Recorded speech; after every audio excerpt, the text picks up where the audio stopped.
Today we speak about comics and cartoons. In our childhood, the Amar Chitrakatha, the serialized version of Mandrak the Magician, the Tintin, or even when we were growing up to become corporate executives, the Dilbert were all influenced our lives. So where did this comics begin and what are the relationship with cartoons? The earliest recording of comics was probably in the year 110 in Italy or Rome, where Bible and some of the stories to the royalty and the nobility were depicted through a series of pictures. Comics are virtually that. It is a version in which a story is told in sequential pictures, where pictures and the characters inside the picture depict a particular move or a particular scene or a particular emotion. But initially they were very tedious. Frame after frame were to be drawn and they became very unaffordable. And when they were thinking that comic industry is never going to prosper, came the printing press. And once the printing press came, the comics as a method of storytelling different from fiction, telling it verbally, came to be recognized and it assumed the stature of a mass media. In the year 1841, when the magazine Punch in UK, which became very famous as a magazine of satire and a magazine for the intellectual, in 1843, the satirical representation through pictures of a particular political situation came to be known as cartoon.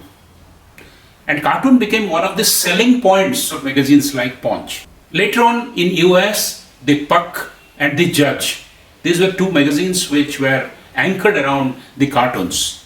And many of the newspapers world over, including our own Times of India or Hindustan Time, brought forward cartoon as one of the most anticipated sections of conveying of opinion. The comic industry got a big fillip with computers coming into picture, and the animation or the animated movies or the animated short films, taking a cue from the comic characters, became quite popular.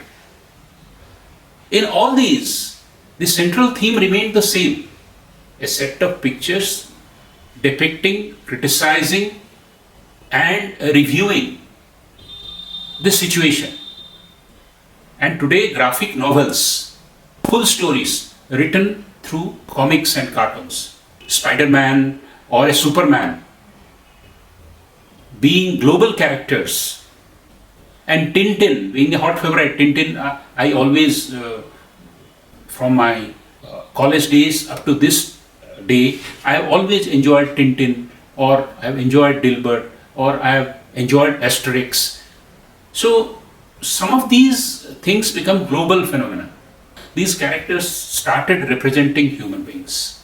In Japan, manga, which is adopted as a longer version of the comics, or cartoon strips being made into very long storytelling or serializing of it, was adopted in many films, both in the East and West.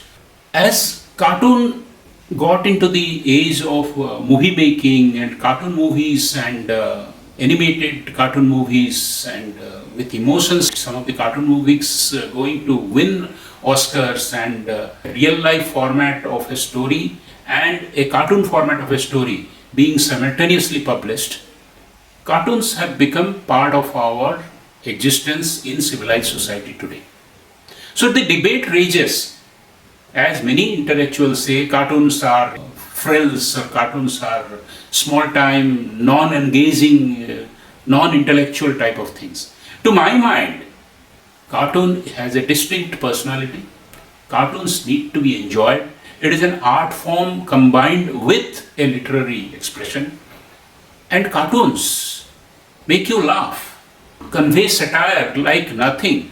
And many times you can write an essay without conveying as much as a single glance of a cartoon can give. And comic strips graphic novels, comic movies are not just expansions of somebody's stray thoughts, Dilbert, for example, or Peanuts.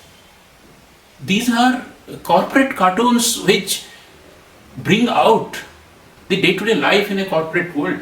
So, cartoon and comic as a very old and established form of literature should be taken by us as much as we do for reading and for writing. Because reading and writing, when combined with drawing and art, becomes comic and cartoon. I hope all of you will also not ignore this great format of learning, expressing oneself, and reviewing others. Thank you very much.